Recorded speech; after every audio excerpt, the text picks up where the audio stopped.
ओम अज्ञानतिमिरान्धस्य ज्ञानाञ्जनशलाकया चक्षुरुन्मिलितं येन तस्मै श्रीगुरुवे नमः।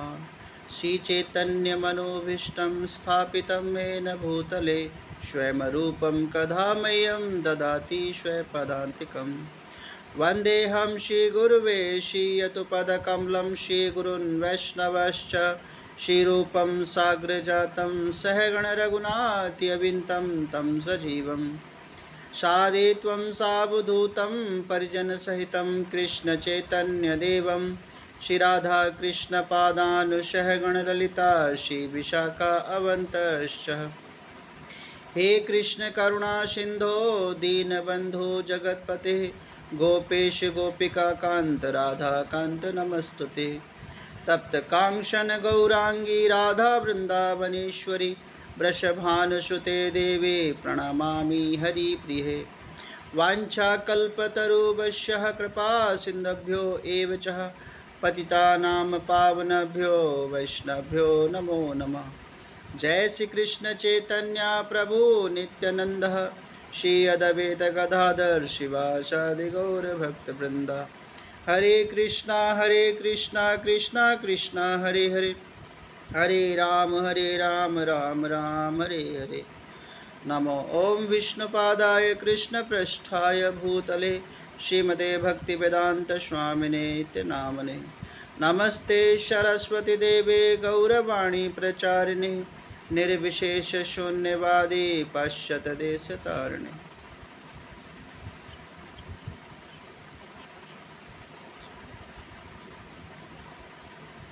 श्रील प्रभुपाद की जय। आप सभी भक्तों की जय हो।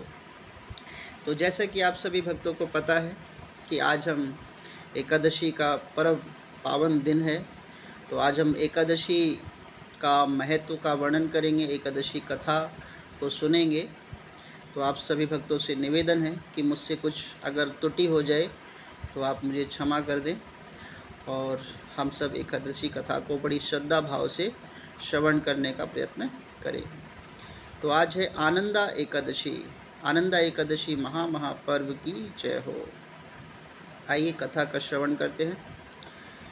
युधिष्ठिर महाराज ने कहा, हे जनार्दन, सभी जीवों के संरक्षण कृष्ण भद्रपद के कृष्ण पक्ष में आने वाली एकादशी का वर्णन करें। तो अभी जैसे हम लोग ने जन्माष्टमी बनाई है, तो जन्माष्टमी को किस महीने मनाई जाती है? कहते हैं ना, भादों की आधी रात कन्हैया जन्म आठे को लीनो। तो भादों की रात है ना, आधी रात मतलब 12 बजे, और 12 बजे भगवान कन्हैया का जन्म होता है। तो ये हमारा पर्व है। और ये एकादशी जो है, आनंदा एकादशी जो है, वो भी किस के महीने में आती है? भद्रपद, मतलब भादों के महीने में आती है।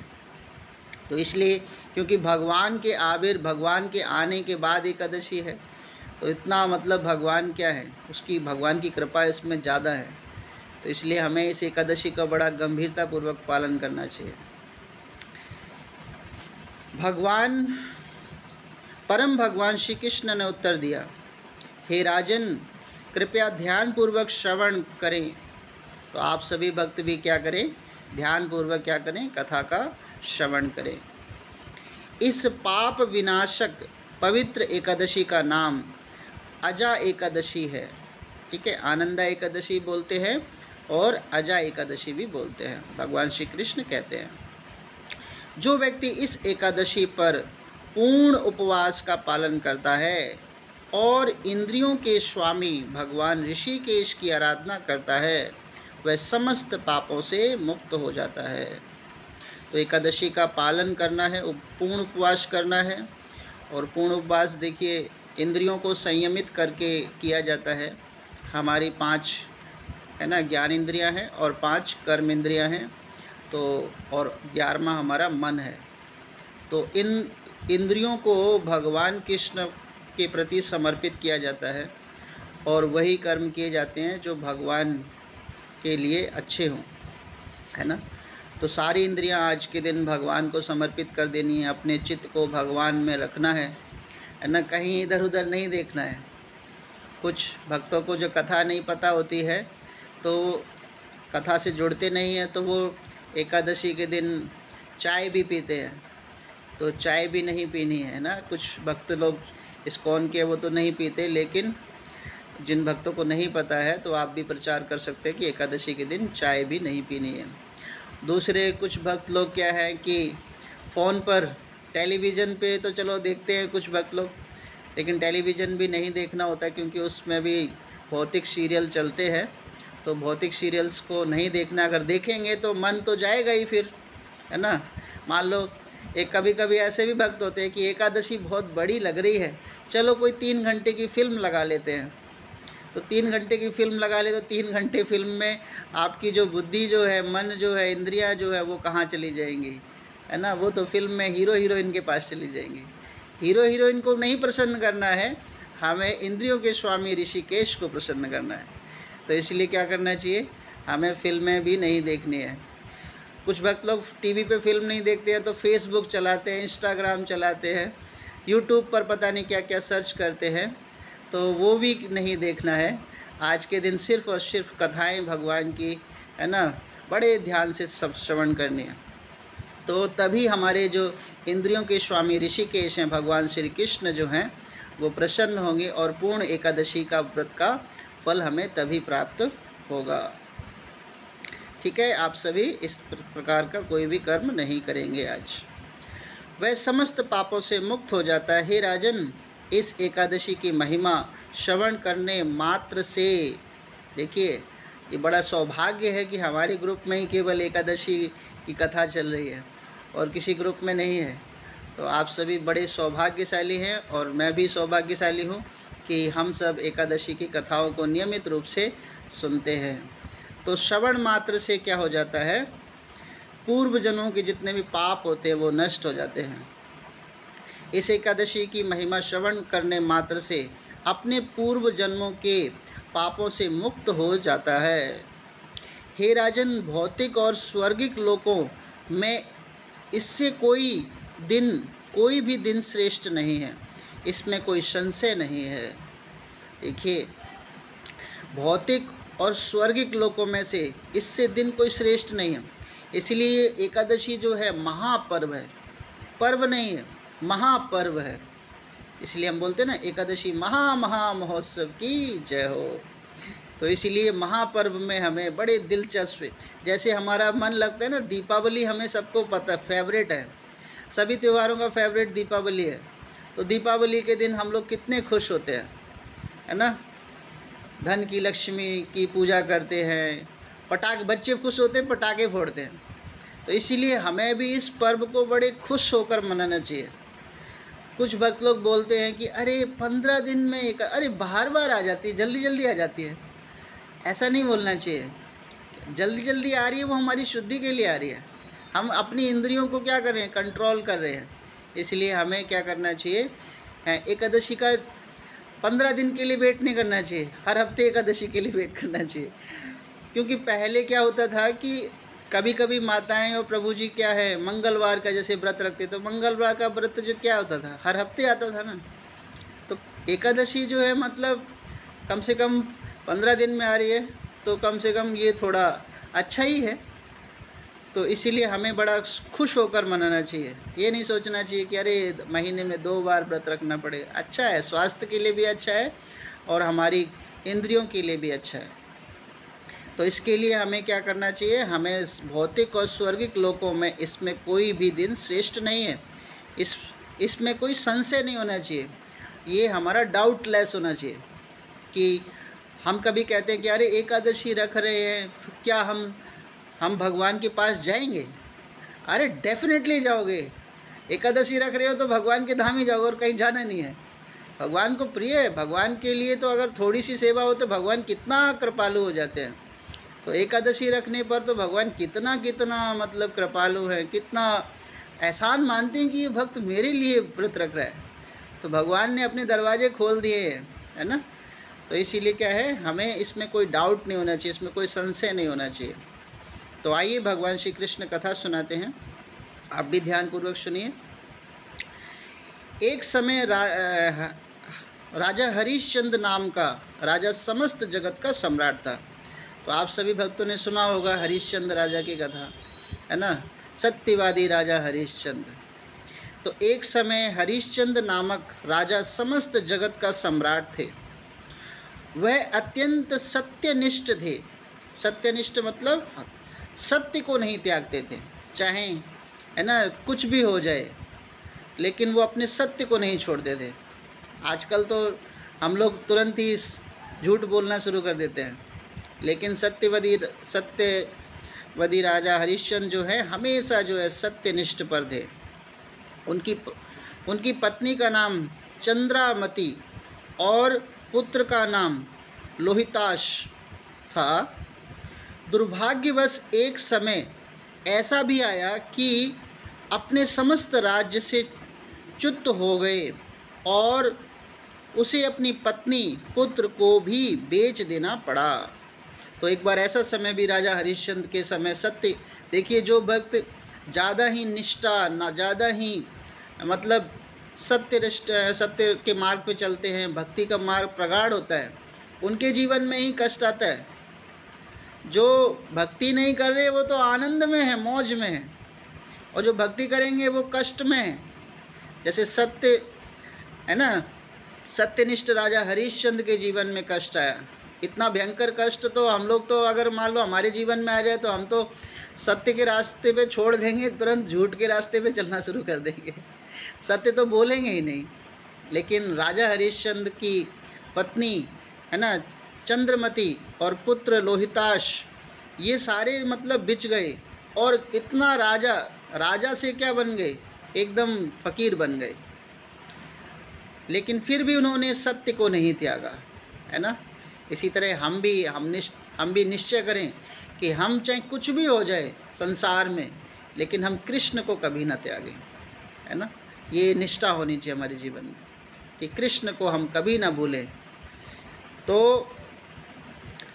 उस दिन पवित्र राजा को शमशान के संरक्षण में एक मलिच्छ एवं तुच्छ सेवक बनना पड़ा।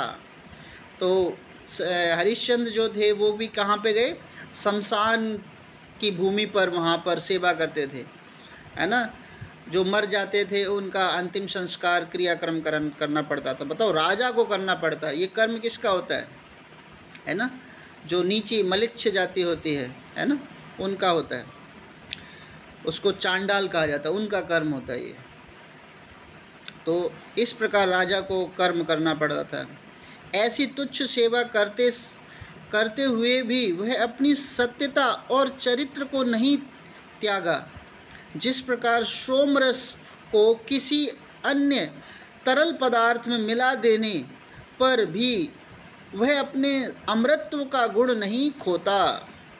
ठीक है, ये बात जो है हमें नोट करनी चाहिए कि चाहे अब उनका मतलब शमशान में उनको वो सेवा करनी पड़ती थी, फिर भी उन्होंने सत्यता को नहीं त्यागा।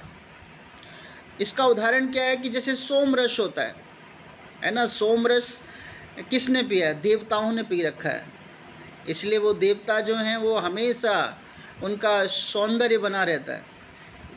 इसी तरह सोमरस को अगर मान लो कहीं पर मिलाया जाए, लेकिन सोमरस अपनी जो उसका जो गुण है उसको कभी त्यागता नहीं है सोमरस, है ना। इसी तरह हम चाहे भौतिक क्षेत्र में हो, हम चाहे कहीं पर भी हों, लेकिन हमारा चित्त जो है वो कृष्ण के अंदर होना चाहिए। हमारा मन जो है कृष्ण में समा जाना चाहिए। कृष्ण के सिवा हमें कुछ भी मतलब भाना नहीं चाहिए। तो ऐसा अगर अवस्था है तो हम सोमरस का पान कर रहे हैं, है ना। सोमरस को किसी भी अन्य तरल पदार्थ में मिला देने पर भी वह अपने अमृतत्व का गुण नहीं खोता। आगे देखिए, राजा ने इस स्थिति में अपने जीवन के कई वर्ष व्यतीत कर दिए। एक दिन अत्यंत दुखी हृदय से वह विचार करने लगा, मैं क्या करूं, ऐसा क्या कार्य करूं कि इस महान कष्ट से मुक्ति हो पाऊं। इस प्रकार वह दुख और व्याग्रता के सागर में डूब गया। तो राजा के जीवन में क्या होगा, दुख का सागर आ गया, है ना, दुख ही दुख की। और लेकिन उन्होंने क्या है, अपने सत्य को नहीं त्यागा। एक दिन राजा ने एक महान संत को देखा और प्रसन्नतापूर्वक विचार करने लगा, ओहो, ब्रह्म ने ब्राह्मणों की सृष्टि ही अन्य की सहायता हेतु की है ना। देखिए क्या यहाँ पे बताया गया है कि जब राजा ने, कितना सुंदर भाव है, जैसे ब्राह्मणों के प्रति भाव क्या होता है ना, जैसे हमें ब्राह्मण के प्रति भाव क्या रखना चाहिए, इसी तरह का भाव रखना चाहिए कि जब राजा ने देखा कि ये ब्राह्मण क्यों बनाए गए हैं, ब्रह्मा ने ब्राह्मण क्यों बनाए गए हैं, ब्राह्मण हमारे जीवन के लिए बनाए गए हैं ताकि हमारा उद्धार हो सके, है ना। लेकिन आजकल के ब्राह्मण जो हैं वही खुद क्या है, पथभ्रष्ट है, वो खुद अब ऐसा कर्म नहीं कर रहे हैं जिसके कारण हमारा उद्धार हो जाए। तो ब्राह्मण, अगर शुद्ध ब्राह्मण हमें मिल रहे हैं, जैसे हमारे इस्कॉन में है ना, प्रभुपाद ने क्या बताया है कि ब्राह्मण दीक्षित भक्त, तो वो क्या है, ज़्यादा अगर शुद्धि के धरातल पर होते हैं तब ब्राह्मण दीक्षा मिलती है ना। जैसे हरिनाम दीक्षा का नियमित रूप से पालन जब हम करते हैं तो उसके बाद हमें ब्राह्मण दीक्षा मिलती है। हरे कृष्ण। तो हमें क्या करना चाहिए, ब्राह्मण दीक्षित भक्त,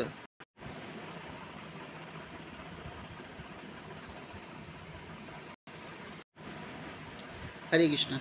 तो ब्राह्मण जो दीक्षित भक्त होते हैं उसको शरण में जाना चाहिए, उनके शरण में रहना चाहिए और अनम्यूट करिए, हरे कृष्ण, अनम्यूट करिए। तो ब्राह्मण, हरे कृष्ण प्रभु, क्षमा चाहता हूँ। तो जो हमें ब्राह्मण, इस्कॉन के जो ब्राह्मण दीक्षित भक्त होते हैं, हमें उनकी शरण में जाना चाहिए। और ब्राह्मण दीक्षित भक्त जैसे यहाँ पर भी बताया गया है कि हरिश्चंद्र राजा के मन में जब ब्राह्मण को देखा, और ये ब्राह्मण कौन है, गौतम मुनि है, तो गौतम मुनि को क्या किया, उन्होंने प्रणाम किया। राजा ने अपनी अपनी दुखद और व्यथा कह सुनाई। गौतम मुनि राजा के संताप में को सुनकर अत्यंत चकित हुए और सोचने लगे कि किस प्रकार मृतक के शरीर से वस्त्र उतारने का पतन मतलब करते हैं ये काम, क्योंकि शमशान में तो कर्म क्या होता है, राजा को ये कर्म करना पड़ता है, मरे हुए व्यक्ति के वस्त्र उतारो, उसका अंतिम संस्कार करो, बताओ राजा का ये कर्म नहीं है। तो यहाँ पर जो गौतम मुनि हैं उनको जब ये व्यथा सुनाई, तो जब ब्राह्मण क्या होता है, ब्राह्मण दयावान होता है, ब्राह्मण को कष्ट देखा नहीं जाता। लेकिन आजकल के ब्राह्मण जो हैं वो क्या है, वो चाहते कि भक्त लोग कष्ट में ही रहें। तो जो शुद्ध ब्राह्मण है वो उद्धार करने की कोशिश करता है ना।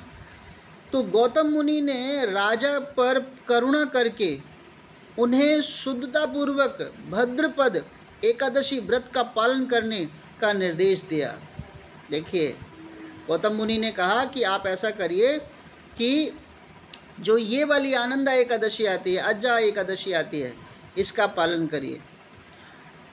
उन्होंने राजा को बताया कि इस एकादशी व्रत का पालन करने द्वारा वे समस्त पापों से मुक्त हो जाएंगे और सौभाग्यवश यह एकादशी आगामी 7 दिनों में ही थी।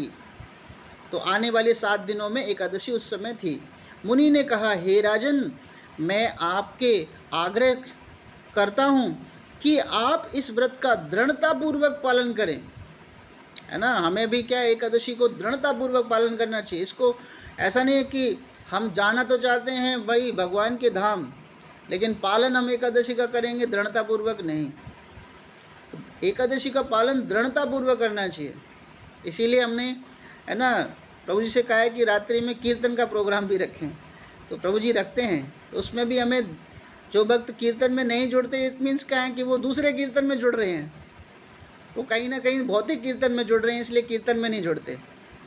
तो हमें क्या करना चाहिए, हमें कीर्तन में जुड़ना चाहिए और सुनना चाहिए, कीर्तन सुनाना चाहिए, बड़े भाव से खो जाना चाहिए, उसमें शर्म नहीं होनी चाहिए। कीर्तन में जिसने शर्म करी है कि हमारा गला अच्छा नहीं, कभी कभी भक्त लोग कहते हैं प्रभु हमारा गला अच्छा नहीं, हमारा सुर अच्छा नहीं निकलेगा। प्रभु को हमेशा, भगवान को सुर चाहे कैसा भी हो समर्पित करो, अच्छा हो बुरा हो, है ना। मैं तो कह रहा हूँ नाच नाच के कीर्तन करना चाहिए, है ना। एक दिन भगवान के लिए नाचो।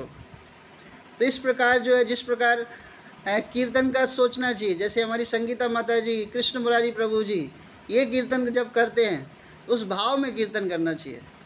तो ये पूरा दिन क्या हो जाएगा, दृढ़तापूर्वक हम एकादशी का पालन करेंगे, है ना। तो राजा को क्या बोला कि हमें दृढ़तापूर्वक व्रत का पालन करना है और पूर्व जन्मों की सारी प्रतिक्रियाएं समाप्त हो जाएंगी, है ना।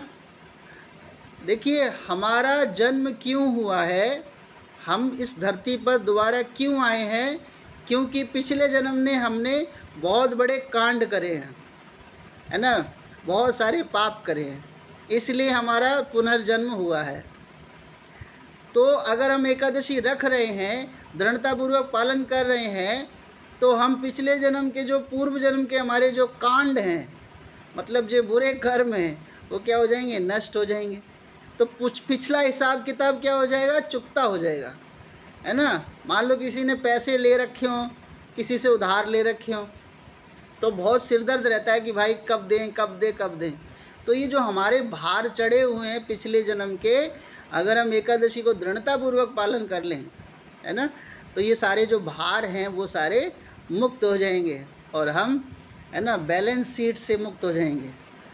तो हमारा बैलेंस नहीं होगा, इसलिए दृढ़तापूर्वक पालन करिए एकादशी का, सारी प्रतिक्रियाएं समाप्त हो जाएंगी। हे हरिश्चंद्र, मैं यहाँ आपको पूर्व जन्म के पुण्य कर्मों के कारण आया हूँ और यह देख पा रहा हूँ कि आप, देखिए यहाँ पर भी मुनि ने यही कहा है, आप यहाँ पे पूर्व जन्म के पाप कर्मों के कारण आए हैं। गौतम मुनि भी बता रहे हैं कि हरिश्चंद्र राजा क्यों दोबारा धरातल पे आए, पूर्व जन्म के पाप कर्म के कारण। और हम भी क्यों आए हैं, पूर्व जन्म के पाप कर्म के कारण फिर इस धरा पर आए हैं। ठीक है, तो ये सारी प्रतिक्रियाएं समाप्त हो जाएंगी। पूर्व जन्म के पाप कर्मों के आए हैं और यह देख पा रहा हूं कि आपका भविष्य उज्ज्वल है। और एकादशी का दृढ़तापूर्वक पालन कर लेते हैं तो पूर्व जन्म के जो पाप हैं वो नष्ट हो जाएंगे, आगे आने वाला जो फ्यूचर है वो बहुत सुंदर हो जाएगा, भविष्य अच्छा हो जाएगा, है ना। किसी को अपना आने वाला फ्यूचर अच्छा नहीं दिख रहा है, मतलब मान लो कि जीवन में कष्ट ही कष्ट दिख रहा है। कुछ भक्त लोग कहते हैं कि प्रभु हमारे जीवन में बहुत कष्ट आता है ना, कैसे हम इस कष्टों से निकलें। अरे जीवन का नाम ही कष्ट है, जीवन में कुछ उतार चढ़ाव ना आ रहे तो जीवन नहीं है। लेकिन अगर हम कष्टों से मुक्ति पाते हैं तो हमें एकादशी को पालन करना पड़ेगा, आने वाला जीवन जो है बहुत ही उज्जवल हो जाएगा। तो यहाँ पर भी मुनि यही करें कि भविष्य बहुत उज्जवल है। यह कहकर गौतम ऋषि राजा ने की दृष्टि से अप्रकट हो गए। और यह कहकर, है ना, संत जो हैं, गौतम ऋषि जो हैं, वो क्या हो गए, अप्रकट हो गए। राजा हरिश्चंद्र ने गौतम ऋषि के निर्देश अनुसार पवित्र अजा एकादशी का पालन किया। हे महाराज युधिष्ठिर, राजा द्वारा किए गए इस व्रत के प्रभाव द्वारा उसके पूर्व कर्मों की प्रतिक्रियाएं एकाएक नष्ट हो गईं। हे नृपुश्रेष्ठ, जरा इस एकादशी के प्रभाव को देखो, यह व्यक्ति के पूर्व जन्म के समस्त पापों के प्रभावों को शीघ्र नष्ट करती है। इस प्रकार राजा हरिश्चंद्र के समस्त कष्टों से मुक्त हो गए और वे अपनी मृत पत्नी व पुत्र से मिले और पुनर्जीवित हो गए। तो इस प्रकार जो है एकादशी का मात्र पालन करने से राजा हरिश्चंद्र के जीवन में क्या आ गया, खुशहाली आ गई। और जो वो बंधन में थे, पत्नी, है ना, और जो बच्चा को भी, जो बच्चा था उसको भी सांप ने डस लिया था, है ना, तो वो भी क्या हो गया, पुनर्जीवित हो गया। हे पांडव, अजा एकादशी का पालन करने वाले व्यक्ति निसंशय ही समस्त पापों से मुक्त होकर आध्यात्मिक लोक में जाते हैं और इस एकादशी की महिमा श्रवण एवं अध्ययन मात्र से व्यक्ति को अश्वमेध यज्ञ के समान पुण्य प्राप्त होता है। तो देखिए, एकादशी से जो ध्यानपूर्वक सुन रहे हैं उनको भी किसका यज्ञ का मिल रहा है? अश्वमेध यज्ञ, है ना, इसके समान पुण्य का प्राप्त होता है। इस प्रकार ब्रह्म वैवर्त पुराण से भद्रपद कृष्ण एकादशी, अजय एकादशी, आनंद एकादशी की महिमा समापन हुआ। श्रील प्रभुपाद की जय। आनंद एकादशी महा महोत्सव की जय हो। हरे कृष्णा।